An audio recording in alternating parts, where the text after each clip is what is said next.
مجھے اپنے ڈرائیور کی حرکتیں کچھ دنوں سے بہت مشکوک سی لگ رہی تھیں۔ جب بھی اسے ضرورت کے ٹائم گاڑی نکالنے کا کہو تو بہانہ کر کے خود غائب ہو جاتا۔ کبھی مجھے کہتا کہ ماں کو ڈاکٹر کے پاس لے کر جانا ہے، پلیز اپنی گاڑی دے دیں، اور پھر سارا دن گھر سے غائب رہنا۔ میں نے اپنے شوہر سے بھی اس کی شکایت کی تو وہ بھی اس کے گن گانے لگے اور کہتے کہ بیچارہ مجبور ہے۔ اس لیے میں نے فیصلہ کیا تھا کہ میں اپنے ڈرائیور کا پیچھا کروں گی اور اس کا جھوٹ پکڑ کر رہوں گی۔ میرے احسانوں پر پلنے والا 2 کوڑی کا ڈرائیور میری آنکھوں میں دھول جھونک رہا تھا۔ آج تو میں نے بھی ٹھان لی تھی کہ اس کی اصلیت جان کر ہی رہوں گی، اور آج تو دودھ کا دودھ اور پانی کا پانی ہو کر ہی رہے گا۔ اگلے ہفتے جیسے ہی ڈرائیور گاڑی لے کر نکلا تو یہ دیکھ کر میری جان نکل گئی، کیونکہ وہ ڈرائیور تو ایک مہنگے ہوٹل کے سامنے آ کر کھڑا ہوا تھا۔ میرا شک اب یقین کی شکل اختیار کر چکا تھا، تو یہ شخص کئی ہفتوں سے میرے ساتھ یہ کھیل کھیل رہا تھا۔ مجھے یہ تو یقین تھا کہ وہ اپنی ماں کو ڈاکٹر کے پاس لے جانے کا بہانہ کر کے گاڑی کہیں اور لے جاتا ہے، مگر اپنی آنکھوں کے سامنے یہ منظر دیکھ کر میرے تو اوزان ہی خطا ہو گئے۔ وہ اس مہنگے 7 اسٹار ہوٹل کے سامنے گاڑی روکے کھڑا تھا۔ مجھے اپنی نظروں پر یقین نہیں آ رہا تھا۔ آخر وہ اس مہنگے ہوٹل میں کیا کرنے آیا تھا؟ میرے ذہن میں سوچوں کا طوفان جاری ہو گیا۔ میں تعجب سے یہ سب کچھ دیکھ رہی تھی اور بے یقینی کے عالم میں تھی۔ ڈرائیور گاڑی سے نکلا اور اس نے سیدھا داخلی دروازے کی طرف رخ کیا۔ میں جو حیرانگی کا شکار گاڑی کو وہاں کھڑا دیکھ رہی تھی، اس الجھن میں پڑی ہوئی تھی کہ ایک ڈرائیور کا شہر کے مہنگے ترین ہوٹل میں آخر کیا کام؟ مگر وہ ڈرائیور تو میری آنکھوں کے سامنے اس ہوٹل کے اندر داخل ہو رہا تھا۔ اس کی تو اتنی اوقات بھی نہیں تھی کہ اس ہوٹل کا پانی تک افورڈ کر سکتا۔ وہ تو ایسے اندر داخل ہو رہا تھا کہ مانو اس ہوٹل کا مالک ہو۔ میں نے انتہائی غصے میں گاڑی سے باہر نکلی اور اس کے پیچھے پیچھے ہوٹل کے اندر داخل ہوئی۔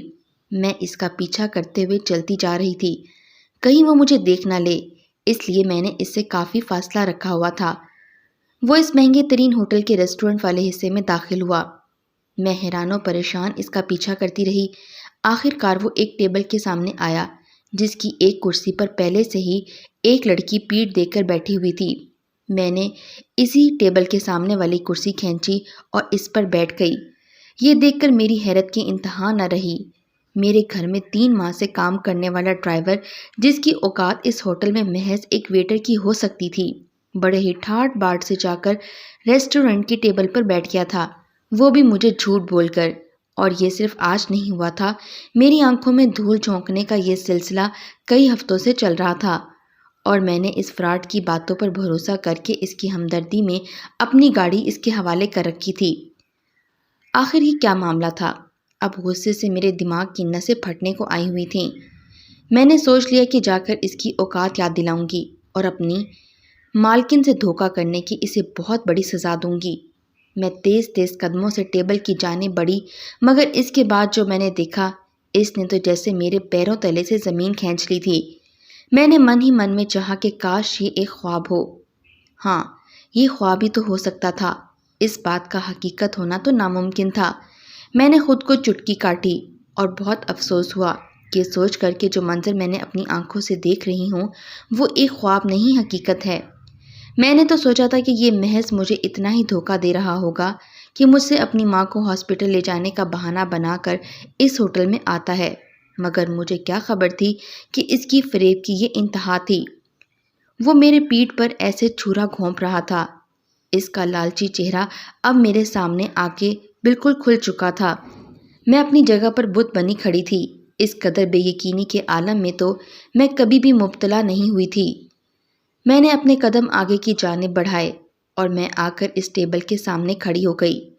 ڈرائیور، جس کا نام یاسر تھا، بڑے ہی کھلے ہوئے خوش باش چہرے کے ساتھ وہاں بیٹھا ہوا تھا۔ جیسے ہی اس نے اپنی نظر اٹھائی اور مجھے سامنے کھڑا پایا تو اس کے چہرے کا رنگ زرد پڑ گیا۔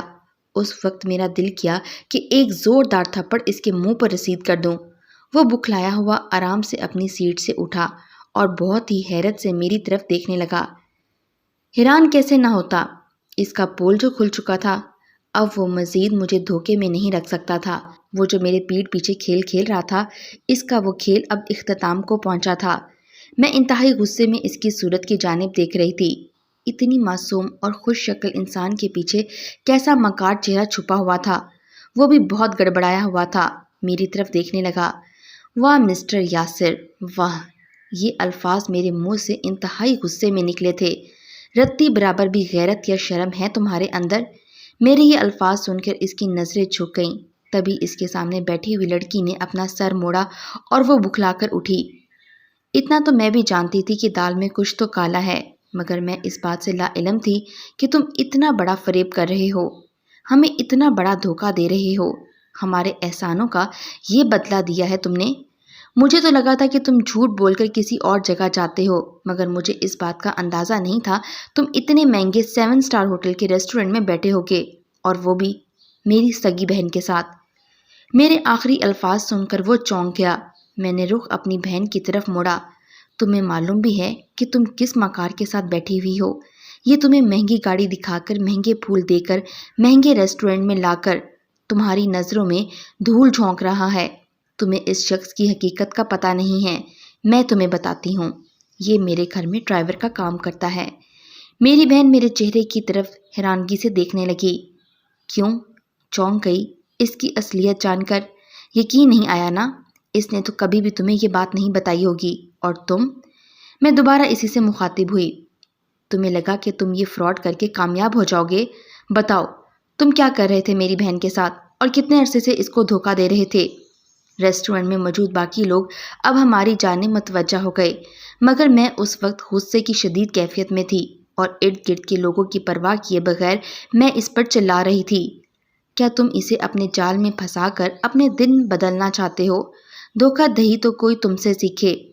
ہم لوگوں نے تمہاری ہر مصیبت میں مدد کی، مگر تمہارے تو پلان ہی الگ نظر آتے ہیں۔ میری معصوم سی بہن کے ساتھ کھیل رہے ہو، ذرا برابر شرم نہیں آئی؟ تم نے تو نمک حرامی کی مثال قائم کر دی ہے۔ میں نے چلاتے ہوئے بولا۔ پلیز بس کریں آپی، لوگوں کے سامنے تماشا مت بنائیے، گھر چل کر بات کرتے ہیں۔ میں حیران ہو کر سبین کی طرف دیکھنے لگی۔ گھر چل کر کیا بات کرنی ہے سبین؟ تمہیں اس کی اصلیت تو معلوم ہو گئی ہے نا؟ بس آپی، اب اس کے آگے ایک الفاظ بھی مت بولیے گا، ورنہ مجھ سے برا کوئی نہیں ہوگا۔ یہ الفاظ میری بہن کی زبان سے ادا ہوئے تھے، جو کہ نشتر بن کر میرے دل میں اترے تھے۔ بہتر ہوگا کہ آپ یہ تماشا بند کریں اور اتنے سارے لوگوں کے سامنے اسے ذلیل نہ کریں۔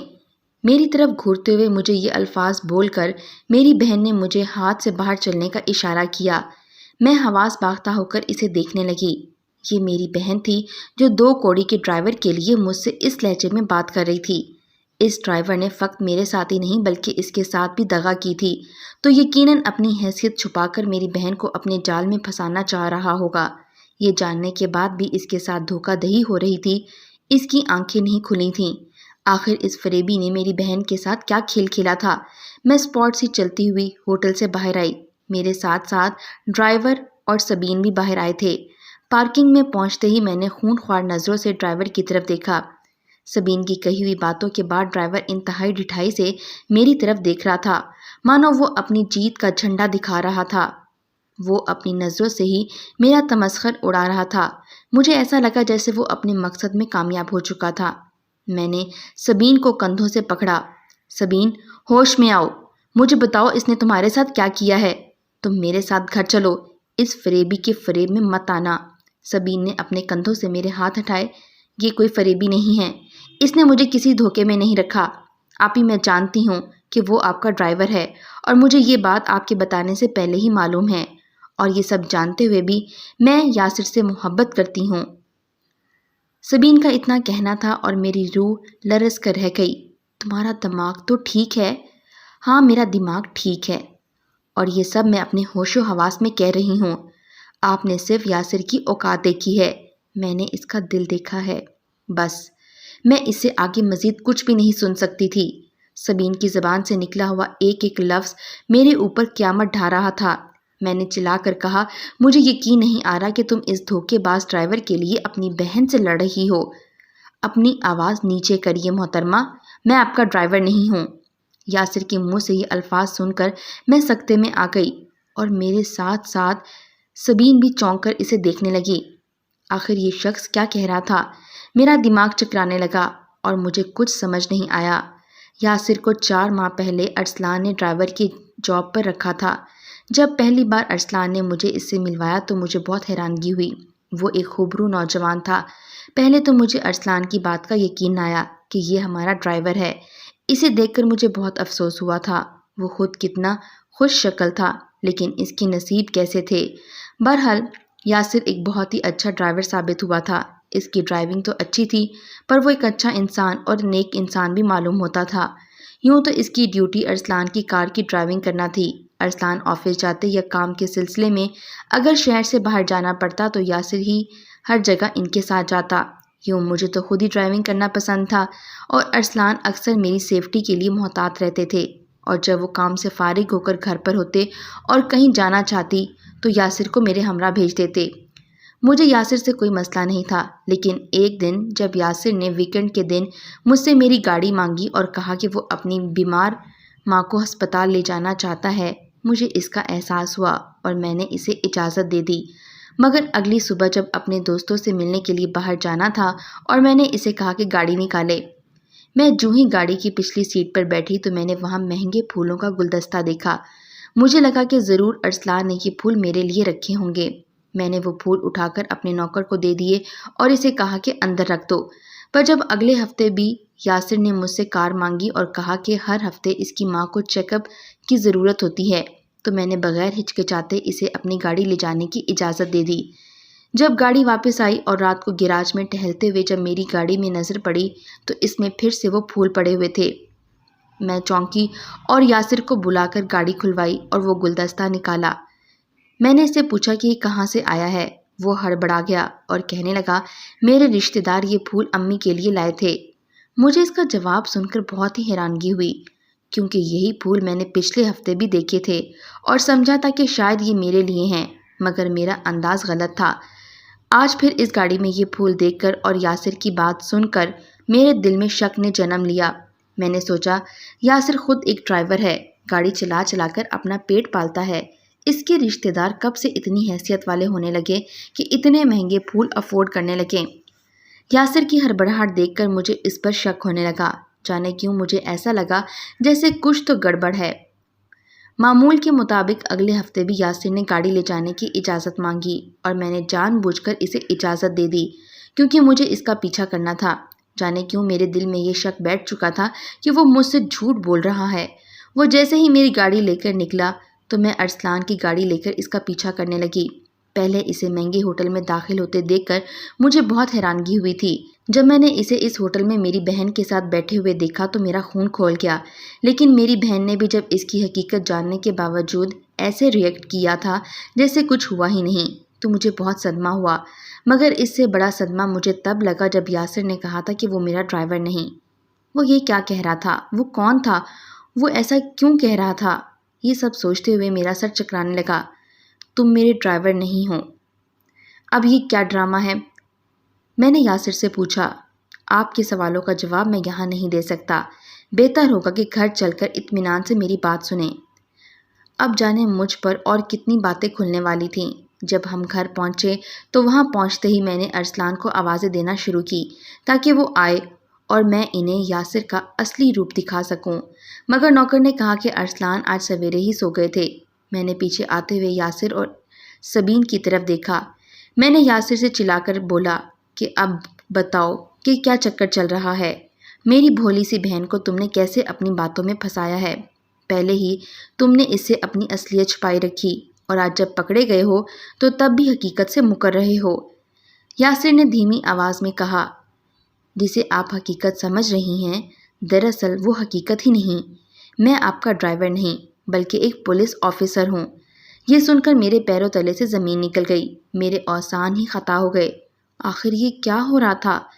اس بات پر سبین نے بھی چونک کر یاسر کی طرف دیکھا۔ میں 4 مہینے سے آپ کے شوہر کی ڈرائیونگ کی آڑ میں اپنی ڈیوٹی نبھا رہا تھا۔ میں بے یقینی سے یاسر کی طرف دیکھنے لگی۔ سبین نے حیرانگی میں پوچھا، یاسر یہ تم کیا کہہ رہے ہو؟ میں بھی جاننا چاہتی ہوں کہ اس بات کا آخر کیا مقصد تھا؟ ایک پولیس آفیسر ڈرائیور کی بھیس میں اتنے ماہ سے ہمارے گھر میں کیا کر رہا تھا؟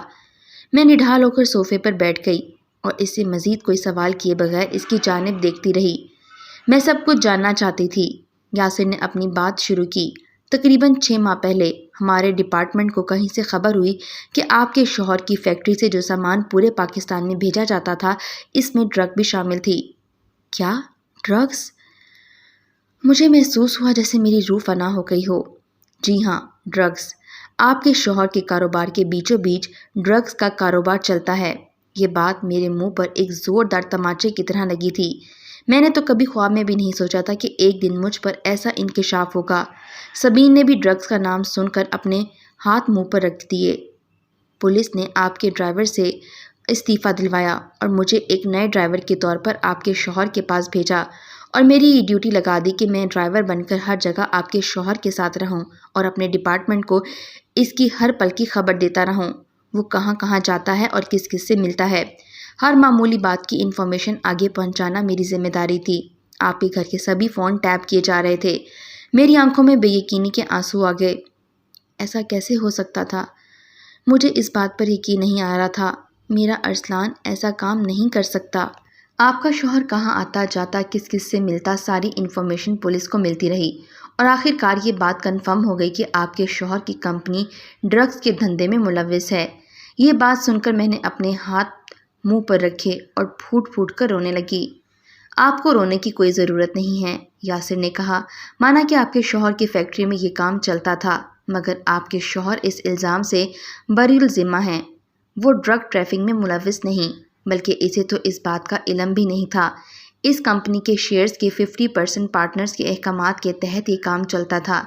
یہ سن کر جیسے میری تو جان میں جان آئی۔ مجھے یقین تھا کہ میرے ارسلان ایسا کوئی کام نہیں کر سکتے۔ جب ہمارے ڈپارٹمنٹ کو یہ بات کنفرم ہو گئی کہ اس کام میں کون کون ملوث ہے تو آپ کے شوہر کو بھی اس بات کی خبر کی گئی اور اسے بھی پولیس کے اس انویسٹیگیشن میں پولیس کا ساتھ دینے کا بولا گیا۔ اس کام میں جو لوگ ملوث تھے ان سب کو کل رات کے اندھیرے میں کسٹڈی میں لے لیا گیا تھا اور وہ سب اب پولیس کی حراست میں ہیں۔ ان کے پاس موجود سارے ڈرگز سیل کر دیے گئے ہیں۔ ہمارا یہ آپریشن کامیاب رہا۔ یہ بات سن کر میں زاروں قطار رونے لگی اور سبین مجھے سہلا کر چپ کرانے لگی۔ اس عرصے کے دوران میری ملاقات سبین سے ہوئی تھی اور ہم دونوں ایک دوسرے کو پسند کرنے لگے۔ میں نے سبین کو نہیں بتایا کہ میں آپ کے گھر کا ڈرائیور کا کام کرتا ہوں، کیونکہ یہ میرے مشن کا حصہ تھا اور یہ بات میں کسی سے بھی شیئر نہیں کر سکتا تھا۔ مجھے معلوم تھا کہ میں سبین کو کوئی دھوکہ نہیں دے رہا۔ وقت آنے پر میں اسے بتا دوں گا کہ میں کیا کام کرتا ہوں۔ اس دوران میں نے اسے صرف یہ کہا تھا کہ میں جاب کی تلاش میں ہوں، میرا مشن ختم ہو چکا تھا اور کل سے میں آپ کے پاس اپنا استعفیٰ پیش کر کے اس ڈیوٹی کو خیر آباد کہنے والا تھا اور آج سبین کو ساری حقیقت سے آگاہ کرنے والا تھا کہ آپ اس ہوٹل میں آ پہنچیں۔ جب آپ نے وہ سب باتیں کہیں تو میں ڈر گیا کہ سبین سوچے گی کہ میں نے اسے دھوکہ دیا۔ خوشی تو مجھے اس بات کی ہوئی جب سبین کی مجھ سے اتنی سچی محبت تھی اور یہ جاننے کے بعد بھی کہ میں ایک ڈرائیور ہوں، اس نے مجھے دل سے قبول کیا۔ سبین نے اسبات میں سر ہلایا اور بولنے لگی کہ یاسر سے میری ملاقات اس دن ہوئی جب راستے میں میری گاڑی خراب ہوئی اور کچھ لڑکے مجھے اکیلا بے بس دیکھ کر تنگ کرنے لگے اور یاسر نے آ کر میری مدد کی اور اس نے میری گاڑی بھی ٹھیک کروائی اور مجھے گھر تک پہنچا دیا اور مجھے اپنا نمبر دیتے ہوئے بولا تھا کہ مجھے کبھی بھی زندگی میں کوئی مشکل پیش آئے تو میں اس سے رابطہ کروں۔ اس دن سے اس نے میرے دل میں گھر کر لیا تھا۔ میں ہر وقت اس کے بارے میں سوچتی تھی کہ کسی طور اس سے دوبارہ ملاقات ہو جائے۔ اور کچھ دن بعد جب میں آپ کے گھر آئی اور میں نے یاسر کو ارسلان بھائی کے ساتھ گھر سے نکلتے ہوئے دیکھا تو میں حیران رہ گئی۔ میں نے نوکر سے پوچھا، اس نے مجھے بتایا کہ یہ ارسلان بھائی کا ڈرائیور ہے۔ یہ سن کر مجھے شروع میں تو بہت حیرانگی ہوئی مگر بعد میں کوئی فرق نہیں پڑا۔ میرے لیے اس کا اسٹیٹس اہم نہیں تھا، میرے لیے اس کا صاف دل کافی تھا۔ میں نے دوبارہ اس سے رابطہ کیا اور ہماری کئی ملاقاتیں شروع ہوئیں۔ جب اس نے مجھ سے کہا کہ وہ جاب ڈھونڈ رہا ہے میں نے بھی اس سے یہ بات چھپائی کہ میں اس کی حقیقت جانتی ہوں۔ مجھے یہ ڈر تھا کہ اگر اسے پتہ چلا کہ مجھے معلوم ہے وہ ایک ڈرائیور ہے تو مجھ سے ملنا جلنا بند کر دے گا، اس لیے میں نے آپ کے گھر آنا جانا بھی چھوڑ دیا تاکہ اسے معلوم نہ پڑے کہ میں آپ کی بہن ہوں۔ اور میں نے آپ سے اور ممی پاپا سے کسی بھی اس بات کا ذکر نہیں کیا کیونکہ مجھے پتا تھا کہ آپ لوگ ہمارے تعلق کے خلاف ہوں گے۔ میں نڈھال ہو کر ان کی باتیں سنتی رہی۔ مجھے ایک دن میں کتنے صدمے لگے تھے کہ میرا ڈرائیور مجھ سے جھوٹ بولتا تھا کہ میری بہن اس ڈرائیور سے محبت کرتی تھی، مگر سب سے بڑا صدمہ یہ تھا کہ میرا شوہر ڈرگز کی اسمگلنگ میں ملوث تھا اور خدا کا لاکھ لاکھ شکر ہے کہ میرا شوہر اس سب سے لا علم تھا۔ اور بہت ہی اچھا ہوا کہ ڈرگز کی سمگلنگ کرنے والے لوگ پکڑے گئے۔ میں نے ایک لمبی سانس بھری اور خدا کا شکر ادا کیا اور اپنے اتنے برے رویے کے لیے یاسر سے معافی مانگی اور اس نے ہنستے ہوئے مجھے معاف کر دیا۔ خوشی اس بات کی تھی کہ جس شخص سے میری بہن محبت کرتی ہے وہ اپنی زندگی جس کے ساتھ گزارنا چاہتی ہے وہ اس کی زندگی کو آسائشیں دینے کے لائق ہے۔